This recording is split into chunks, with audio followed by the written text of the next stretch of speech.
தாத்தாவோட சொத்து வந்து பேரனுக்கு இல்ல, தாத்தாவோட சொத்து பேரனுக்கு இருக்கு.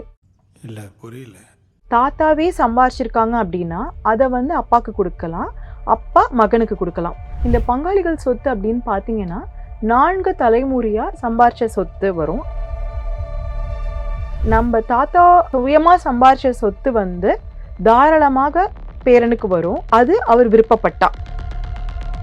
தாத்தாவோட சொத்து பேரன் பேத்திக்கு வரணுங்கிற எந்த கட்டாயமும் நமக்கு கிடையாது. கணவன் இறந்த பிறகு விதவி மனைவிக்கு கணவருடைய சொத்துல கண்டிப்பா பங்கு இருக்கு மேம்.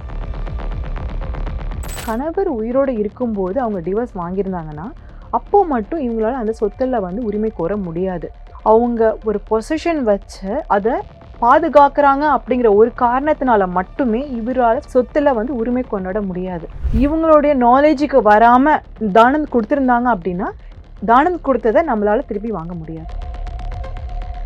எல்லா பெண்களுக்குமே சொத்து வாங்கணுங்கிறதுல ரொம்ப இன்ட்ரெஸ்டடாக இருப்பாங்க.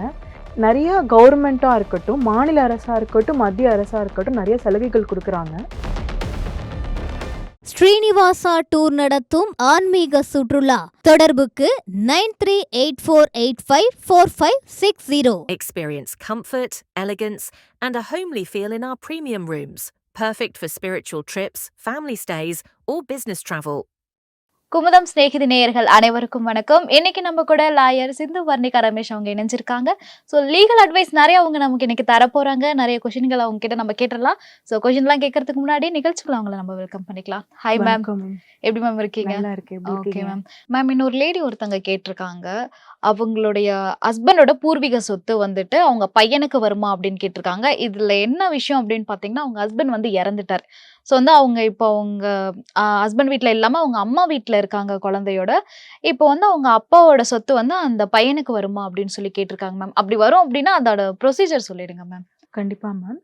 தாத்தாவோட சொத்து வந்து பேரனுக்கு இல்லை, தாத்தாவோட சொத்து பேரனுக்கு இருக்கு.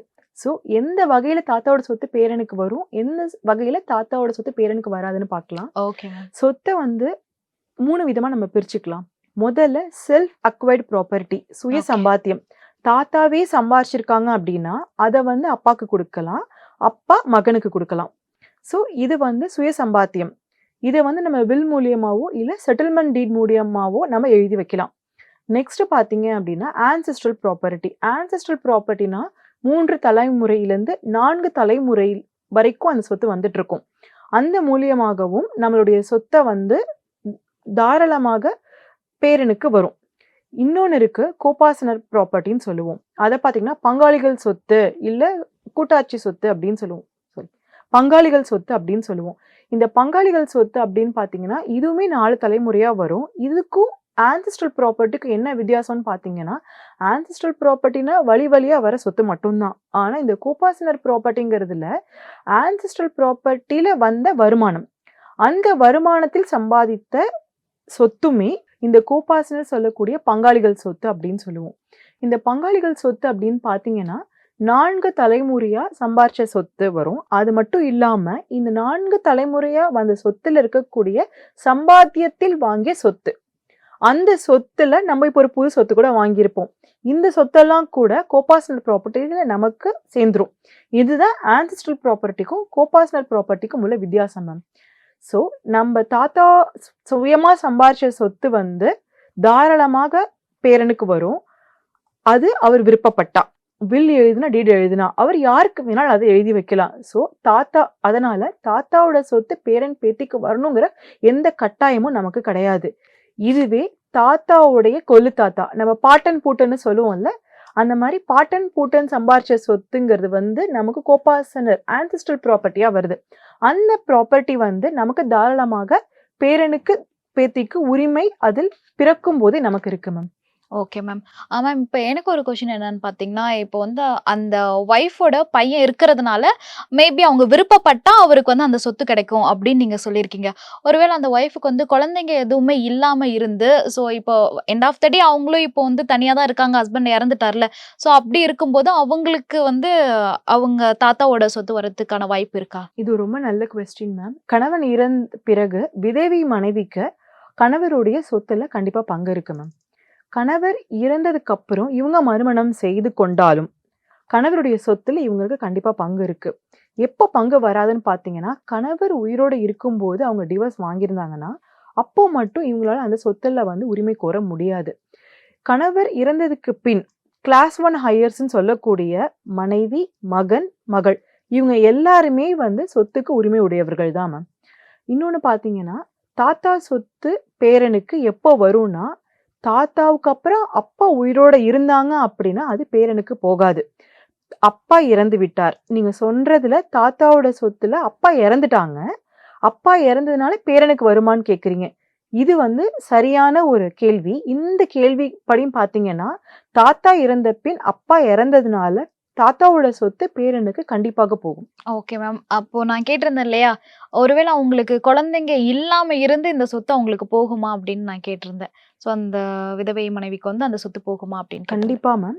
எப்போனா கணவன் இறந்துட்டாங்க அப்படின்னாலுமே, மனைவிங்கிறவங்க கிளாஸ் 1 ஹையர் அப்படிங்கக்கூடிய வாரிசு இதுல வந்துடுறாங்க. அப்ப கிளாஸ் 1 ஹையருங்கும்போது மனைவிக்குமே அந்த சொத்துல உரிமை உண்டு.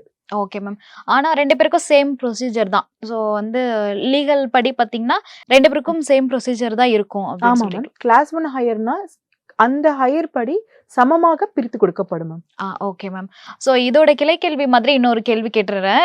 இன்னொருத்தவங்க ஒரு காலேஜ் ஸ்டூடெண்ட் ஆக்சுவலா கேட்டிருக்காங்க.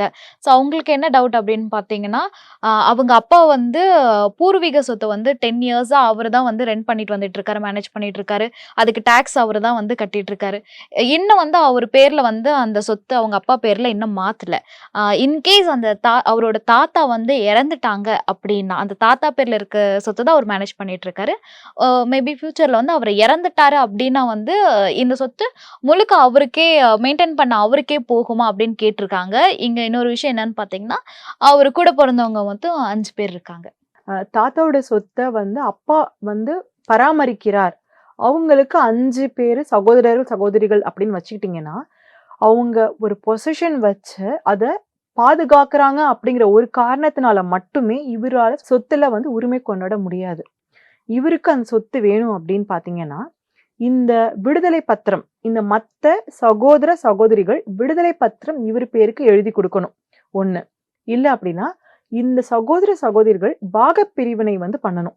அந்த பாகப் பிரிவினை பண்ணி இவருக்கு சொத்தை வந்து எழுதி கொடுக்கலாம்.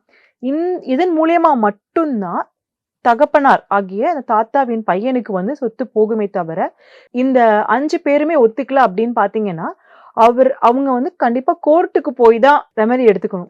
ஓகே. அவரா எழுதி வைக்காததுக்கு முன்னாடியோ, பிளஸ் வந்து அந்த சிஸ்டர்ஸ், சிப்லிங்ஸ் எல்லாம் வந்து ஒண்ணா சேர்ந்து எழுதி வைக்காததுக்கு முன்னாடி இவரா என்னதான் மெயின்டைன் பண்ணாலும், ஸோ இது ப்ராப்பரா லீகல் படி வந்து அவருக்கா போயிடாது இல்லையா? ஸோ ஆமா. இவங்க எல்லாரும் சேர்ந்து எழுதி கொடுத்தா மட்டும்தான் அவருக்கு போகும். கண்டிப்பா. ஓகே விடுதலை பத்திரம் எழுதி கொடுத்து மட்டும்தான் இவங்களுக்கு வந்து போகும். Okay ma'am. இப்போ வந்து நீங்க சொல்லியிருக்கீங்க, ஸோ வந்து அவங்க சிப்லிங்ஸ் எல்லாம் சேர்ந்து வந்து எழுதி கொடுத்தா அவங்களுக்கு வரும் அப்படின்னு சொல்லியிருக்கீங்க. இன்கேஸ் வந்து அந்த கிராண்ட் பேரண்ட் வந்து அவங்க 4 பேருக்குமே எழுதி கொடுக்காம, அதாவது அந்த சிப்லிங்ஸ் 5 பேருக்குமே எழுதி கொடுக்காம, புதுசா யாராவது ஒரு ஆள் இன்கேஸ் ஃபார் எக்ஸாம்பிள் வந்து இப்போ நிறைய பேர் வந்து கோவிலுக்கு தானம் பண்றதா இருக்கட்டும், இல்ல வந்து ஊர்ல வந்து கஷ்டப்படுறவங்களுக்கா இருக்கட்டும், ஏதாவது ஒரு ட்ரஸ்ட்டுக்கா எழுதி கொடுக்குற மாதிரி விஷயங்கள் வந்து நிறைய நடந்துட்டு இருக்கு இல்லையா? அந்த மாதிரி அவங்க அந்த சொத்தை எழுதி கொடுத்துட்டாங்க அப்படின்னா, இந்த சிப்லிங்ஸ்லாம் சேர்ந்து லீகலா ஏதாவது ஸ்டெப் எடுக்க முடியுமா? இது ஒரு நல்ல கேள்வி. இது நம்ம 2 விதமா பார்க்கலாம்.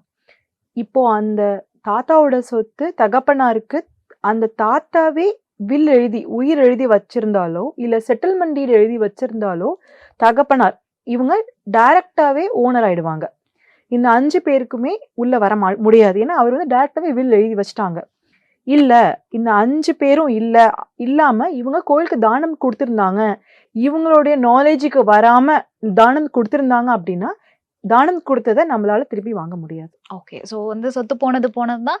என்னதான் வந்து வாரிசு உரிமை கேட்டாலும் வந்து அவர் எழுதி வச்சது தான் ஆமா. இல்லையா? கண்டிப்பா மேம். ஏன்னா அவர் வந்து சுய சுவாதீனத்துல எழுதி வச்ச தானம் வந்து கண்டிப்பா அதுதான் செல்லுபடியாகும். ஓகே. ஸோ அவரா வந்து இறக்கறதுக்கு முன்னாடி யார் பேர்ல எழுதி வச்சாலும், ஸோ லீகலா அவரு யாருக்கு எழுதி வைக்கிறாங்களோ அவங்க தான் அதுக்கான உரிமையாளர். ஆமா, கண்டிப்பா மேம். Okay ma'am. இப்போ பார்த்தீங்கன்னா வந்து நெறைய பேர் வந்து பெண்கள் வீட்டில இருக்க பெண்கள் வந்து வீடு வாங்கணும், சொத்து வாங்கணும் அப்படின்னு வந்து ஆசைப்படுறாங்க. ஆனா வந்து அவங்களுக்குன்னு எந்த ஒரு எப்படி பண்றது ப்ராப்பரான அட்வைஸ் வந்து அவங்களுக்கு இருக்காது. ஸோ இது வந்து லோன் மூலமா வாங்குறதுக்கான இருக்கா மேம்? அவங்க ஒர்க் போறாங்க, போல அத தாண்டி ஸோ வீட்ல இருக்க பெண்கள் வந்துட்டு லேண்டோ, சொத்தோ வாங்குறதுக்கு லீகலா என்ன மாதிரியான விஷயங்கள் மேம் இருக்கு? கண்டிப்பா மேம். இது ஒரு நல்ல கேள்வி. ஏன்னா எல்லா பெண்களுக்குமே சொத்து வாங்கணுங்கிறதுல ரொம்ப இன்ட்ரெஸ்டடா இருப்பாங்க. ஏன்னா சொத்துனாலே ஃபர்ஸ்ட்டு அவங்க தான் ஒரு நகை வாங்குறதா இருக்கட்டும், வீட்ல ஒரு சொத்து சேர்க்கறதா இருக்கட்டும், நமக்கு அப்புறம் குழந்தைக்கு என்ன பண்ண போறோம்? அப்படிங்கிறதுல வந்து ரொம்ப கான்ஷியஸா இருப்பாங்க. ஸோ பெண்கள் பேர்ல சொத்து வாங்கும்போது, நெறைய கவர்மெண்ட்டா இருக்கட்டும், மாநில அரசா இருக்கட்டும், மத்திய அரசா இருக்கட்டும், நெறைய சலுகைகள் குடுக்குறாங்க. இன்வெஸ்ட்மென்ட் பண்றது அப்படின்னு பார்த்தீங்கன்னா பெண்கள் தான்.